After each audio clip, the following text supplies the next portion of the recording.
मस्जिद से, जहां पर जुमे की नमाज के बीच में इमाम सैयद अहमद बुखारी ने एक ऐसा बयान दे दिया जिसके बाद अब इस बयान पर बवाल शुरू हो गया है। बयान ऐसे मौके पर दिया गया जिसे खुतबा कहते हैं, यानी कि जुमे की नमाज से पहले जो खुतबा हुआ, यानी कि जो जानकारी है उसके मुताबिक कुछ खास मौकों पर ही जुमे की नमाज या फिर ईद की नमाज से पहले ही मौलवी जो है वो खुतबा करता है, यानी कि एक तरह से दुआओं को पढ़ता है। इसी दौरान इमाम बुखारी ने बड़ा बयान दिया है और अपने बयान में मुसलमानों को लेकर सीधे सीधे केंद्र सरकार पर निशाना साधा है और साथ ही जिक्र किया है 57 मुस्लिम देशों का। क्या कहा है उन्होंने, जिसे लेकर अब एक नया संग्राम शुरू होता नजर आ रहा है। आपको पूरी खबर बताते हैं। दरअसल सैयद अहमद बुखारी ने कहा है कि हमें सजा इसलिए दी जा रही है क्योंकि हम मुसलमान हैं। एक धर्म को मानने वालों को खुलेआम धमकी दी जा रही है और हम सबको पता है कि ये सब चुनाव की वजह से कराया जा रहा है। शाही इमाम यही नहीं रुके, उन्होंने आगे कहा कि मेवात के मुसलमानों के घरों के ऊपर बुलडोजर चला दिया गया और आज उनके सिर पर छत नहीं है। तो यहाँ पर मेवात में जो हिंसा हुई, मेवात में जो दंगे हुए, उसे लेकर इमाम ने सीधे तौर पर निशाना साधा है। इसके आगे इमाम ने कहा हमें इसलिए सजा दी जा रही है क्योंकि हम मुसलमान हैं। देश आज सांप्रदायिकता की गिरफ्त में है। ये सांप्रदायिकता के देश के लिए बड़ा खतरा है। खुलेआम एक धर्म के मानने वाले लोगों को धमकी दी जा रही है।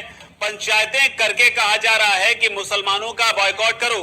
क्या कभी 57 देशों के मुसलमानों ने किसी गैर धर्म के लोगों के बॉयकॉट की बात कही? तो यहाँ पर इमाम 57 देशों का हवाला दे रहे हैं कि जो मुस्लिम देश हैं, क्या वहां पर गैर धर्म के लोगों को बॉयकॉट करने की बात कही गई? उदाहरण के तौर पर अगर आपको समझाना चाहे तो आप ऐसे लीजिए कि पाकिस्तान अगर इस्लामिक देश है तो क्या पाकिस्तान ने कभी हिंदुओं का बॉयकॉट करने की कोशिश की? ये एक उदाहरण है। इमाम क्या कहते हो बताते हैं। इमाम ने आगे कहा कि कल तक हम सब साथ रहते थे, लेकिन कुछ कट्टरपंथियों ने इस देश की फिजा को खराब कर दिया।